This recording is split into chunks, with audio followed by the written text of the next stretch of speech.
And I'm pleased to come back on Nairobi 7 years after my first trip, my first official visit in your country, and it was the first visit ever of a French president. And which was honestly completely crazy to imagine. But the past 7 years have been quite a journey, I have to say. We did a lot together, and we increased our relationships from bilateral point of view, but as well we increased our intimacy.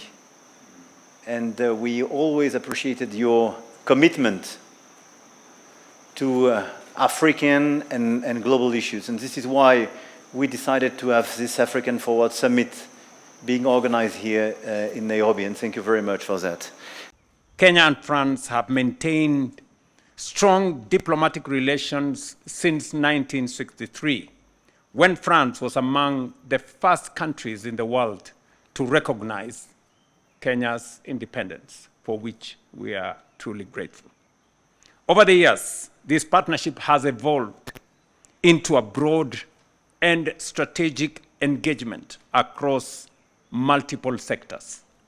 France is one of Kenya's leading economic partners, with strong portfolio of investments supported through the French Development Agency, particularly in renewable energy, urban mobility, and climate-related projects.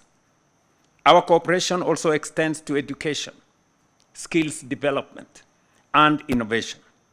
Through partnerships between Kenya and France and French institutions, as well as the FD-supported programs, we are strengthening technical training, higher education, research capacity, and many other areas to support Kenya's industrial and technological transformation. We have held extensive bilateral discussions aimed at deepening cooperation in trade and investment, particularly in manufacturing, renewable energy, pharmaceuticals, digital innovation, and agro-industrial development. Kenya is a competitive production and logistics hub for East and Central Africa, supported by special economic zones and a growing industrial base. We can speak for ourselves as Africans, and to congratulate President Macron for having the courage to recalibrate the relationship between Africa and France, to make it more inclusive. It's not about Anglophone, Francophone. I think to broaden the conversation, make it much more inclusive, broaden the engagement, make the engagement mutually beneficial with shared responsibility. We understand as African leaders that we too have responsibilities. This relationship is not going to be one-sided. We will be expecting from France as they will be expecting from us. And they will be giving as much as we are giving. That is the win-win, mutually beneficial relationship. And that relationship that President Macron is now championing, a relationship of equals, is the correct template for our relationship. Not thinking about aid and loans, but thinking more about investments and about what Africa can offer. We have real assets. We have young people, demographic dividend. We have natural resources. We have energy resources. These resources count for something, and we want a balanced relationship, and that is what this Nairobi summit is about, and that is what the Nairobi Declaration will be about. And I want to be very clear that what President Macron is doing, recalibrating this relationship, is actually what we want as Africans. This is how we want the relationship to be going into the future.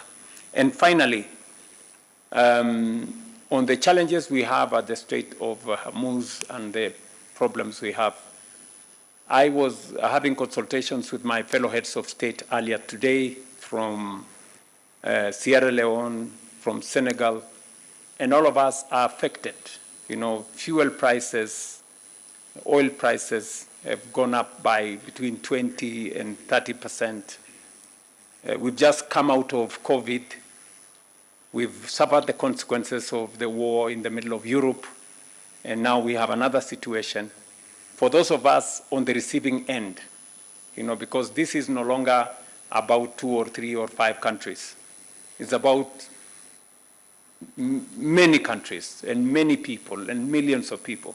The sooner we find a resolution, the better for all of us. It is our very strong belief and urge that the people concerned should not just consider their interests, they should also consider the interests of millions who today are paying the price of the war in that corner. So whatever that can be done should be done so that we find a resolution and we find a ceasefire and we find a resolution of the conflict there.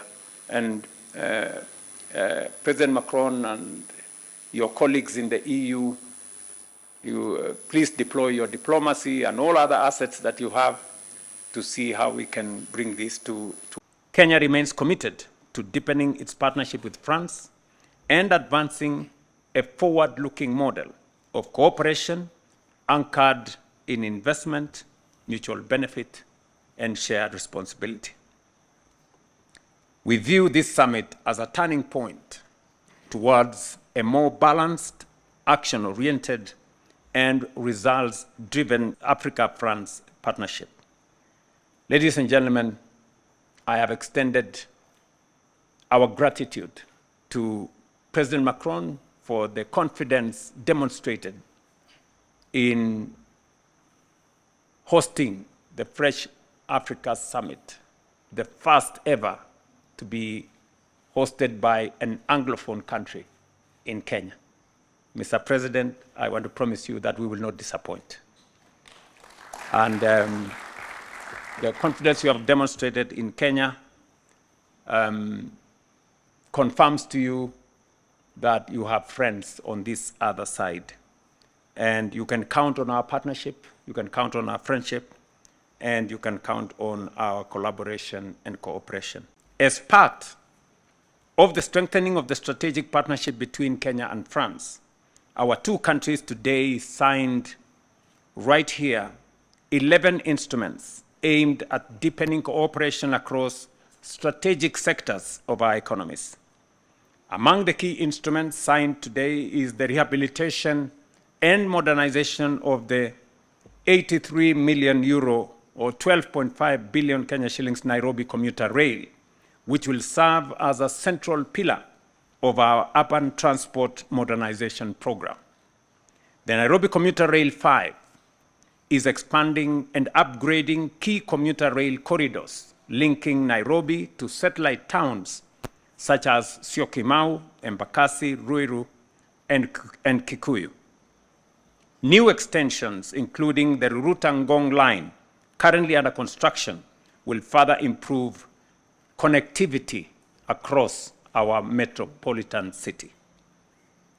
In addition, we signed an agreement establishing a joint venture to develop and finance logistics and port infrastructure, an investment of $800 million.